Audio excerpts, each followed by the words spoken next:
साथियों, आप सभी का विजय ज्ञान प्लेटफॉर्म पर स्वागत है।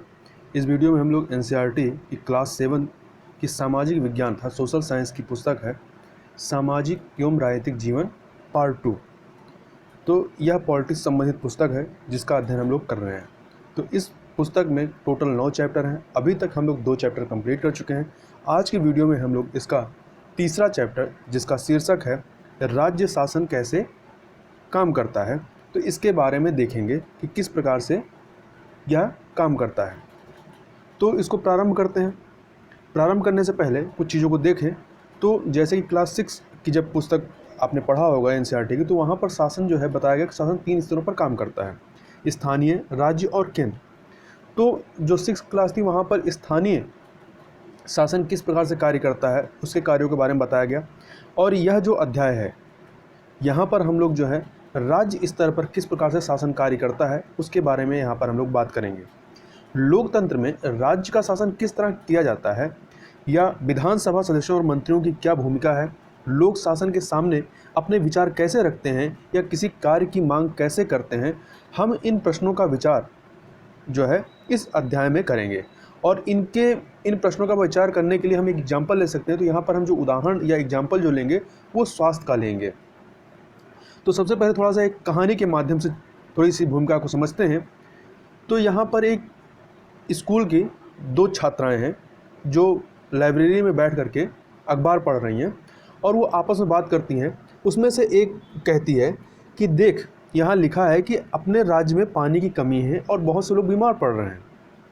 इसके बाद दूसरी कहती है कि कई गाँवों में लोग गंदला पानी पीते हुए पाए गए, नदी नाले और तालाब सूख गए हैं, बुरी तरह से प्रभावित इलाकों में गांव के लोग दूर दूर से पानी लेकर आ रहे हैं। और इसी अखबार में यह भी लिखा गया था कि जिला मुख्यालय पालमपुर में लोगों को 3 दिन में एक बार पानी की सप्लाई दी जाती है और यहाँ का जिला चिकित्सालय जो है वो मरीजों से अटा पड़ा है, मतलब भरा हुआ है, और इनमें बड़ी संख्या में हैजे से पीड़ित बच्चे हैं। अब फिर आपस में दोनों बात करती हैं कि टीवी पर समाचार में बताया गया था कि हैजे से 10 लोगों की मृत्यु हो गई। क्या ऐसा हो सकता है कि हैजे से लोग मर जाएं? क्या कोई सचमुच इससे मर सकता है? दूसरी सहेली इसकी कहती है, क्या पता बस मुझे ना हो जाए यह बीमारी। तो यह दोनों के बीच का वार्तालाप है। इसके बाद ये लोग स्कूल से छूटते हैं और घर की तरफ साइकिल से रवाना होते हैं दोपहर में, और फिर इनकी वार्तालाप चलती रहती है। एक कहती है कि मेरी मम्मी ने कहा कि बाज़ार में कुछ ठंडा नहीं पीना है, मतलब बाहर का कुछ ठंडा पीने से मना किया है। और इस प्रकार यह कहते हुए कहती कि आज सुबह उन्होंने अपना एक भाषण मुझे सुना दिया, मतलब इस प्रकार से कि बाहर का कुछ ठंडा नहीं पीना है और तुम्हें अपनी सेहत की जिम्मेदारी संभालनी चाहिए, शिरीन, मतलब उस लड़की का नाम क्या है, शिरीन। और दोनों ही करके हंसती हैं। आगे बढ़ती हैं तो एक महिला पुलिसकर्मी जो है इनको रोकती है कि रुक जाओ। तो हुआ क्या था कि रैली के कारण, वह बताती कि रैली के कारण यह सड़क बंद है और रैली वालों ने विधायक के घर का घेराव कर लिया है। तो लड़की पूछती है, सचमुच, लेकिन क्यों, उन्होंने कुछ कर दिया है क्या? तो जो महिला पुलिसकर्मी थी वो कहती है कि हाँ, ये लोग तो उस काम पर गुस्सा दिखा रहे हैं जो उन्होंने नहीं किया है। अब इसमें से जो भीड़ थी, उस जो लोगों ने घेराव किया था, उसमें से एक व्यक्ति जो है वह कहता है माइक पे कि और हम यह मांग करते हैं कि अधिकारी तुरंत स्वास्थ्य की स्थिति पर नियंत्रण पाने के लिए कदम उठाएं। हमारे विधायक को, मतलब उस क्षेत्र का जो विधायक है, उसको इसकी जिम्मेदारी लेनी पड़ेगी। तो दोनों सहेलियां फिर कहती हैं कि कैसी ऊंची आवाज़ें इनकी, ये कोई नेता होता है क्या? तो दूसरी कहती है, हाँ, मैंने इन्हें टीवी पर देखा और ये विरोधी दल के लीडर हैं। तो इस प्रकार से यहाँ पर इस कथानक के माध्यम से, कहानी के माध्यम से हमने जो स्वास्थ्य का उदाहरण पालमपुर जिले का है उसको यहाँ पर देखा। अब इसी को चर्चा आगे बढ़ाते हैं इसी पर। तो अब प्रश्न उठता है, चूँकि लास्ट में यहाँ पर क्या कहा कि जो भीड़ जो इकट्ठा हुई थी उसमें जो एक व्यक्ति था वो कहता है कि इसके जिम्मेदार, जो यहाँ पर स्वास्थ्य की समस्या आ रही है उसकी जिम्मेदारी विधायक को लेनी चाहिए। तो अब प्रश्न उठता है कि विधायक कौन होता है? तो उपरोक्त भाग में आपने पालमपुर की कुछ घटनाओं के बारे में पढ़ा। आप शायद जिलाधीश, चिकित्साधिकारी जैसे अधिकारियों के नामों से परिचित भी होंगे अपने जिले के, परंतु क्या आपने विधायक और विधानसभा के बारे में सुना है? क्या आप अपने क्षेत्र के विधायक यानी एमएलए से परिचित हैं? क्या आपको पता है कि वे किस पार्टी के हैं? अब थोड़ा सा और बात करें तो विधानसभा के जो सदस्य होते हैं उनको विधायक कहते हैं या एमएलए कहा जाता है। एमएलए का पूरा जो नाम होता है, जो फुल फॉर्म है, वह क्या है? Member of legislative assembly. तो मेंबर ऑफ लेजिस्लेटिव असेंबली का ही संक्षिप्त रूप क्या है? एमएलए है। तो एमएलए का जो चुनाव है या विधायक का जो चुनाव है वो जनता द्वारा किया जाता है।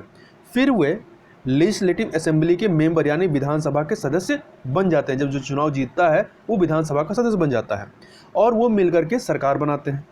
इस प्रकार से हम कह सकते हैं कि विधायक जो हैं वो जनता का प्रतिनिधित्व करते हैं, क्योंकि जनता ही उन्हें चुनती है। नीचे हम एक उदाहरण देखेंगे और इससे यह बात और अधिक स्पष्ट हो जाएगी। भारत के हर राज्य में एक विधानसभा है और हर राज्य में एक विधानसभा है और हर राज्य जो है कई निर्वाचन क्षेत्रों में बटा हुआ है। उदाहरण के लिए यहाँ पर एक मानचित्र दिया गया है और उस मानचित्र में दर्शाया गया कि हिमाचल प्रदेश जो है 68 निर्वाचन क्षेत्रों में बटा हुआ है। मतलब कि वहाँ विधानसभा की जो सदस्य संख्या है वो कितनी है? 68 है। मतलब 68 विधायक चुने जा सकते हैं। हर निर्वाचन क्षेत्र से जनता एक प्रतिनिधि चुनती है जो विधानसभा का सदस्य यानी विधायक बन जाता है।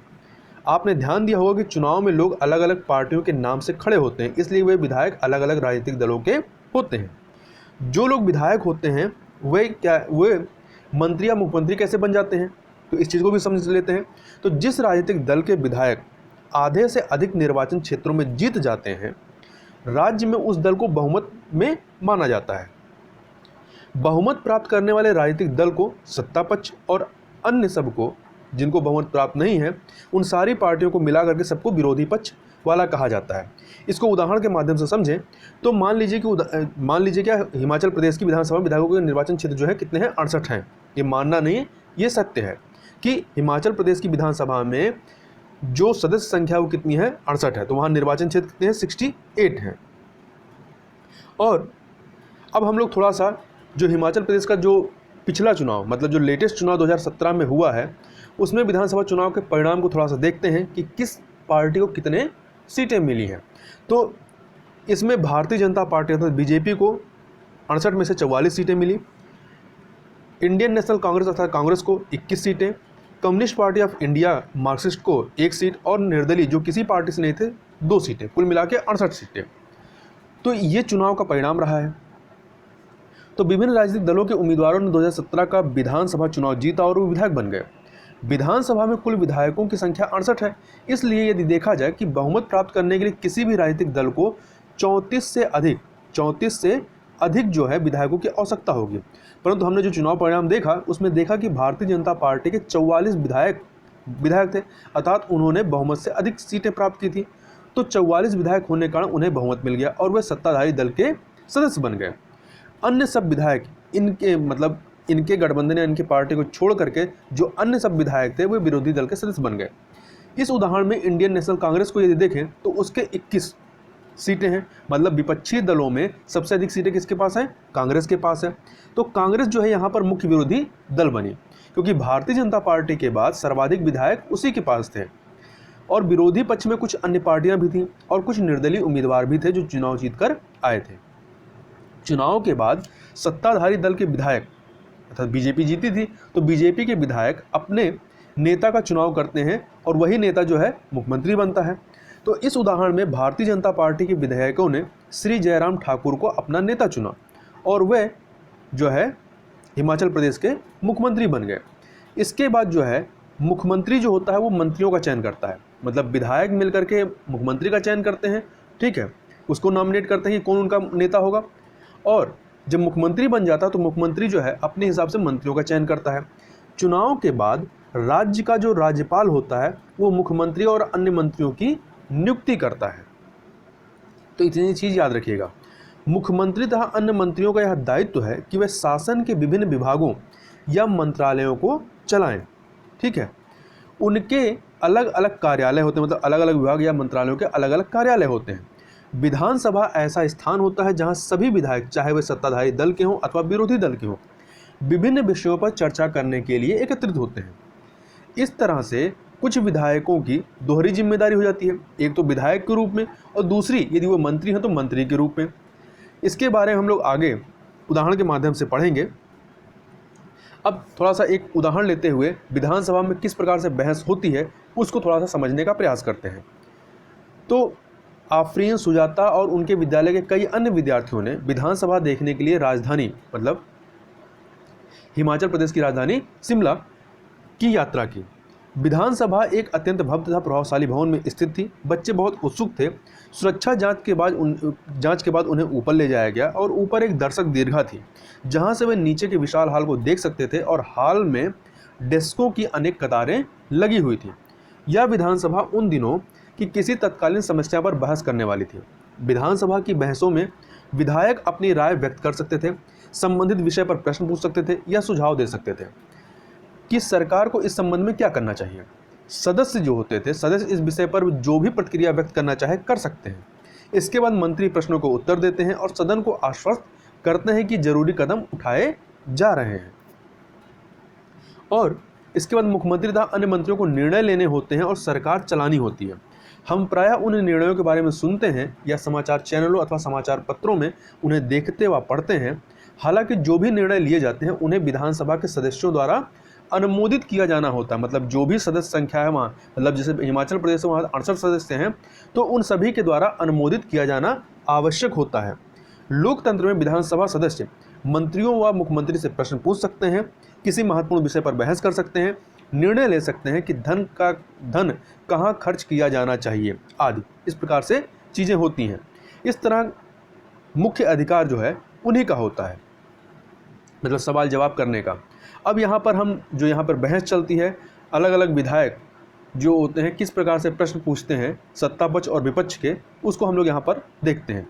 तो एक विधायक जो थे, जो कि कह सकते हैं विरोधी पक्ष के थे, सत्ता पक्ष के नहीं अर्थात विपक्ष के थे, उन्होंने कहा कि अखंड गांव जो कि उनका निर्वाचन क्षेत्र था, इन्होंने कहा अखंड गांव के मेरे निर्वाचन क्षेत्र में पिछले 3 हफ्तों में हैजे के कारण 15 लोगों की मृत्यु हो चुकी है। मेरे विचार में सरकार के लिए यह बड़ी शर्मनाक स्थिति है। वह सरकार जो अपने को प्रौद्योगिकी में सर्वश्रेष्ठ घोषित कर रही है, हैजे जैसी साधारण बीमारी को रोकने में असफल रही है। मैं स्वास्थ्य मंत्री का ध्यान इस ओर आकर्षित करना चाहूँगा कि वह स्थिति को नियंत्रण में लाने के लिए तत्काल जरूरी कदम उठाएं।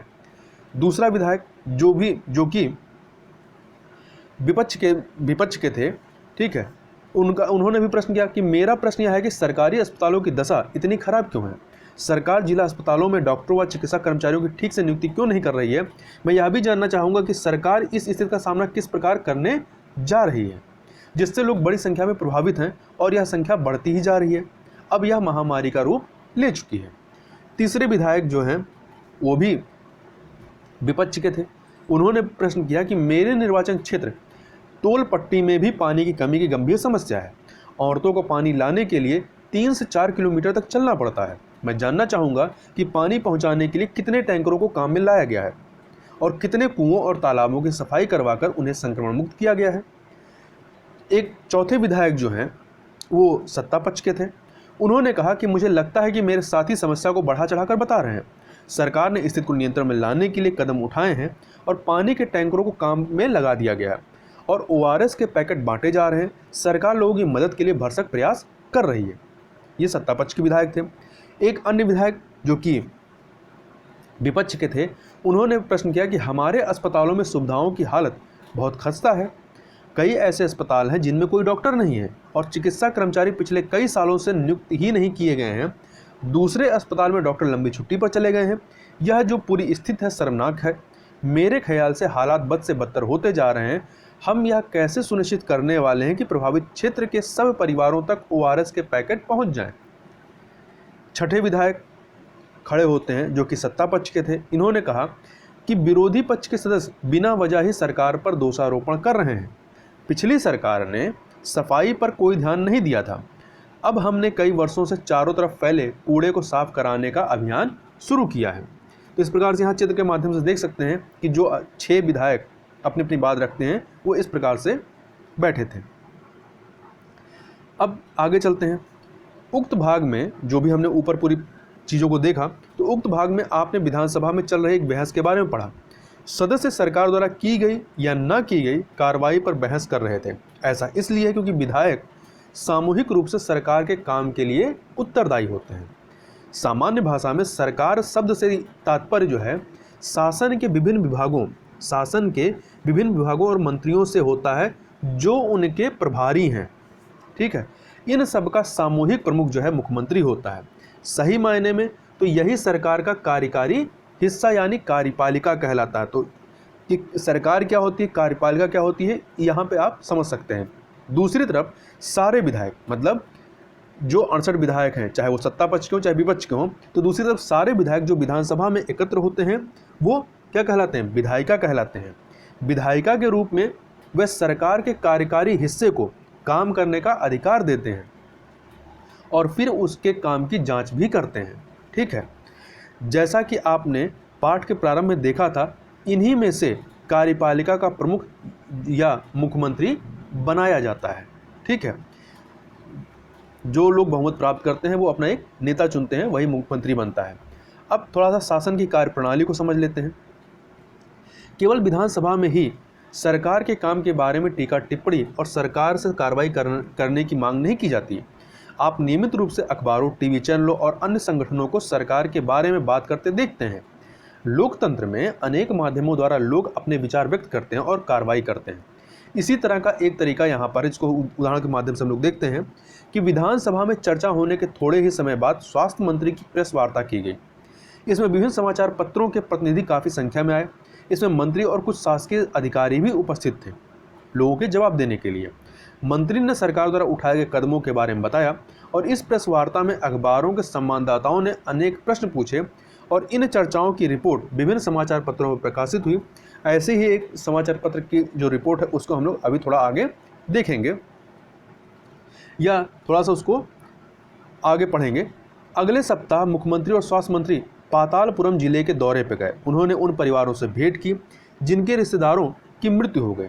वे अस्वस्थ लोगों को देखने अस्पताल भी गए और सरकार ने इन परिवारों के लिए मुआवजा राशि की भी घोषणा की। मुख्यमंत्री ने कहा कि उनके विचार से समस्या केवल सफाई की नहीं, वन पीने के स्वच्छ पानी की कमी की भी है। उन्होंने कहा कि एक उच्च स्तरीय जांच समिति गठित की जाएगी जो सफाई सुविधाओं के लिए जिले की जरूरतों के बारे में विचार करेगी और लोक निर्माण मंत्री को दिशा निर्देश देगी ताकि वे क्षेत्र में पानी की उचित व्यवस्था पर ध्यान दे सकें। अब इससे आगे बढ़ने से पहले जो हमने कहा कि पेपर में जो प्रेस वार्ता की चीज़ें निकल के आई वो किस प्रकार से छपती हैं, यहाँ पर एक उदाहरण देख सकते हैं। तो हेडिंग ही दी गई कि मुख्यमंत्री ने किया धनराशि का वादा, और ये घटना कहाँ के लिए, पालमपुर के, हिमाचल प्रदेश के पालमपुर जिले के लिए। तो इसमें बताया गया कि पिछले कुछ सप्ताहों में राज्य के कुछ जिलों में अनेक लोग मौत का शिकार हो चुके हैं। इस बात पर तीव्र प्रतिक्रिया हुई कि सरकार ने स्थिति को गंभीरतापूर्वक नहीं लिया। आज हुई प्रेस वार्ता में स्वास्थ्य मंत्री ने बताया कि उनकी सरकार ने सभी जिलाधीशों तथा मुख्य चिकित्सा अधिकारियों को आवश्यक कदम उठाने हेतु निर्देश दिए हैं। सबसे महत्वपूर्ण समस्या पीने के पानी की है। मंत्री महोदय ने कहा कि उनकी मंशा पानी के टैंकरों द्वारा हर गांव में पीने का पानी पहुंचाने की है। मुख्यमंत्री ने इस कार्य के लिए धन उपलब्ध कराने का वचन दिया है। उनकी योजना एक जन अभियान चलाकर लोगों को यह जानकारी देने की भी है कि किन उपायों द्वारा हैजे से बचा जा सकता है। जब एक पत्रकार ने उनसे पूछा कि महीनों से जमा कचरे को जल्दी हटाने के लिए क्या किया जा रहा है, तो उन्होंने कहा कि वह इस बारे में देखेंगे। तो यह जो है समाचार पत्र में किस प्रकार से रिपोर्टिंग होती है उसको हमने यहाँ पर देखा। अब आगे बढ़ते हैं। जैसा कि मुख्यमंत्री ने अलग अलग चीज़ें कहीं, तो जैसा आपने ऊपर देखा कि वे लोग जो सत्ता में, जैसे मुख्यमंत्री और स्वास्थ्य मंत्री, उन्हें समस्याओं पर कार्रवाई करनी होती है। वे यह कार्य विभिन्न विभागों द्वारा करवाते हैं, जैसे कि लोक निर्माण विभाग, कृषि विभाग, स्वास्थ्य विभाग, शिक्षा विभाग इत्यादि। उन्हें विधानसभा में उठाए गए प्रश्नों का भी उत्तर देना होता है और प्रश्न करने वाले लोगों को आश्वस्त करना होता है कि उचित कदम उठाए जा रहे हैं। इसके साथ साथ समाचार पत्रों व अन्य माध्यमों में भी इन विषयों पर चर्चा होती है जिसका उत्तर सरकार को देना होता है, जैसे प्रेस वार्ता आयोजित करना। जैसा कि ऊपर के उदाहरण में हम लोगों ने देखा कि स्वास्थ्य मंत्री ने जो प्रेस वार्ता की थी। सरकार सफाई और स्वास्थ्य सेवाओं के लिए नए कानून बनाने का भी निर्णय ले सकती है। उदाहरण के लिए वह कानून बनाकर हर नगर निगम के लिए अनिवार्य कर सकती है कि शहरी क्षेत्रों में पर्याप्त शौचालयों की व्यवस्था हो। यह भी सुनिश्चित किया जा सकता है कि हर ग्राम में एक स्वास्थ्यकर्मी की नियुक्ति हो। किसी विषय पर कानून बनाने का यह कार्य प्रत्येक राज्य की विधानसभा द्वारा किया जाता है। इसके पश्चात जब वो कानून बन जाता है तो इसके पश्चात विभिन्न शासकीय विभाग, अर्थात उस राज्य के जो विभाग हैं, इन कानूनों का क्रियान्वयन करते हैं। पूरे देश के लिए कानून जो है वो संसद में बनाए जाते हैं और राज्य के लिए कानून राज्य विधानसभा में बनाए जाते हैं। तो संसद वाला जो पोर्शन हम लोग जब क्लास 8 की NCERT की पुस्तक पढ़ेंगे तो वहाँ पर देखेंगे। लोकतंत्र में विधायकों अर्थात MLA के रूप में जनता अपने प्रतिनिधि चुनती है। और इस तरह शासन मुख्यतः जनता का ही होता है, मतलब अपरोक्ष रूप से जनता का ही शासन होता है। फिर सत्ता पक्ष के सदस्य सरकार बनाते हैं और कुछ सदस्यों को मंत्री बनाया जाता है। ये मंत्री सरकार के विभिन्न विभागों के प्रभारी होते हैं, जैसे कि ऊपर दिए गए उदाहरण में स्वास्थ्य विभाग का हमने उदाहरण लिया था। इन विभागों द्वारा जो भी कार्य किया जाता है उसे विधायिका द्वारा अनुमोदित, विधायिका मतलब जिसमें चाहे सत्ता पक्ष के विधायक हो चाहे विपक्ष के विधायक हो, सारे विधायकों को लिया जाता है, तो उसे विधायिका द्वारा अनुमोदित या स्वीकृत कराया जाता है, तभी कोई कार्य संपन्न हो सकता है। इसके अलावा जो है आप देखें, लोकतंत्र में लोग अपना मत व्यक्त करने और सरकार का विरोध करने के लिए सभाएं भी आयोजित करते हैं, जैसे कि यहाँ पर एक चित्र के माध्यम से दिखाया गया है। अब थोड़ा सा एक उदाहरण हम देख लेते हैं कि किसी चीज़ के बारे में हम जानकारी कैसे रिप्रेजेंट करते हैं। तो इसमें है एक वॉलपेपर की परियोजना। वॉलपेपर क्या होता है? एक मज़ेदार गतिविधि है जिसके माध्यम से रुचि के विषय पर, मतलब जिस पर भी रुचि होती है उसके विषय पर शोध किया जा सकता है। और इस वॉलपेपर में जो तस्वीरें लगाई जाती हैं, जो यहाँ जो तस्वीरें दी गई हैं, वह कक्षा में वॉलपेपर बनाने के लिए विभिन्न पहलुओं को प्रस्तुत करती हैं। जैसे उदाहरण लेते हैं कि किसी क्लास में शिक्षिका जो है कोई विषय चुनती हैं, तो चुने गए विषय को पूरी कक्षा को परिचय देती हैं कि यह विषय है, ठीक है, इसके क्या क्या आयाम है, इस पे आपको शोध करने हैं, और संक्षिप्त चर्चा करके कक्षा को कुछ समूहों में बांट देती हैं। समूह उस मुद्दे पर चर्चा करता है, अलग अलग समूह जो है अपने समूह में उस मुद्दे पर चर्चा करता है और तय करता है कि वॉलपेपर में क्या क्या रखना होगा। इसके बाद बच्चे अपने आप या दो की जोड़ी में इकट्ठे की गई सामग्री को पढ़ते हैं और अपने अनुभवों और विचारों को लिखते हैं। इसके लिए वो कविताओं, कहानियों, साक्षात्कारों, विवरणों आदि की रचना कर सकते हैं। इसके बाद जो भी सामग्री चुनी गई या बनाई गई या लिखी गई है उसे समूह के लोग मिलकर देख लेते हैं। वे एक दूसरे के लिखे हुए को पढ़ते हैं और अपने सुझाव देते हैं। वे मिलकर यह तय करते हैं कि वॉलपेपर में क्या क्या जाएगा और फिर उसका लेआउट बनाते हैं, मतलब किस प्रकार से उसको दर्शाया जाएगा। और इसके बाद यहाँ पर आप फिगर में देख सकते हैं कि एक वॉलपेपर बनाया गया है। इसके बाद प्रत्येक समूह अपना वॉलपेपर पूरी कक्षा के सामने प्रस्तुत करता है। यह महत्वपूर्ण है कि समूह के एक से अधिक सदस्य को प्रस्तुत करने को कहा जाए और सभी समूहों को अपना काम बताने के लिए बराबर का समय मिले। जब सभी समूह अपना प्रस्तुतिकरण कर लें तो समीक्षा के लिए ऐसे प्रश्न पूछना अच्छा रहता है। अपने आप वे और क्या क्या कर सकते थे, इस प्रकार के प्रश्न पूछे जा सकते हैं उनसे, और क्या करने से उनका काम और ज़्यादा व्यवस्थित हो जाता। लेखन और प्रस्तुतिकरण में सुधार के लिए क्या किया जा सकता था। तो यहाँ पर एक जो है उदाहरण दिया गया है एक स्कूल का। यह सन 2006 में डेंगू की महामारी के विषय में यह वॉलपेपर जो है कक्षा 6 के विद्यार्थियों के द्वारा बनाया गया था। तो इस प्रकार से वॉलपेपर क्या करता है, किसी भी विषय पर जिस पर रुचि होती है उस पर एक शोध कार्य करता है, मतलब उससे संबंधित जो भी जानकारियाँ होती है जुटाने का और रिप्रेजेंट करने का एक तरीका है। तो इस प्रकार से जो है यहाँ पर हमारा जो चैप्टर है तीसरा यह समाप्त होता है। इसमें कुछ अन्य चीज़ों को भी देख लेते हैं, यह कुछ शब्दों को। जैसे यदि पूछा जाए कि निर्वाचन क्षेत्र क्या होता है, तो निर्वाचन क्षेत्र इसका तात्पर्य एक निश्चित क्षेत्र से है जहाँ रहने वाले सब मतदाता अपने प्रतिनिधि चुनते हैं, ठीक है, चाहे वो सांसद चुने, चाहे प्रधान चुने या विधायक चुने। उदाहरण के लिए यह कोई पंचायत का वार्ड या वह क्षेत्र हो सकता है जो विधानसभा सदस्य चुनता है। बहुमत क्या होता है, इसका ऐसी स्थिति से है जब किसी समूह के आधे से अधिक संख्या में लोग किसी निर्णय या विचार से सहमत हो, इसे साधारण बहुमत भी कहा जाता है। विरोधी पक्ष क्या होता है, इसका तात्पर्य उन चुने हुए प्रतिनिधियों से जो सत्ता पक्ष के सदस्य नहीं है और जिनकी भूमिका सरकारी निर्णयों और कार्यों पर प्रश्न उठाने और विधानसभा में विचार करने के लिए नए मुद्दे उठाने की होती है। प्रेस वार्ता क्या होती है, तो प्रेस वार्ता मीडिया से संबंधित पत्रकारों का एक ऐसा समूह जिसे किसी विषय पर अपना पक्ष बताने और उस पर प्रश्न पूछने के लिए आमंत्रित किया गया हो। उनसे अपेक्षा की जाती है कि वो मीडिया के माध्यम से इसके बारे में बड़े जनसमूह को बताएंगे। यही प्रेस वार्ता होती है कि जब भी किसी को भी या किसी मंत्री को या विधायक को या किसी पार्टी को या किसी भी समूह को अपनी बात अधिक से अधिक लोगों तक पहुंचानी होती है या लोगों के जवाब देने होते हैं, तो वहाँ पे प्रेस वार्ता की जाती है। इस प्रकार से यह पूरा अध्याय यहाँ पर कंप्लीट होता है। तो इस वीडियो में बस इतना ही, मिलते हैं नेक्स्ट वीडियो में, तब तक के लिए बहुत बहुत धन्यवाद।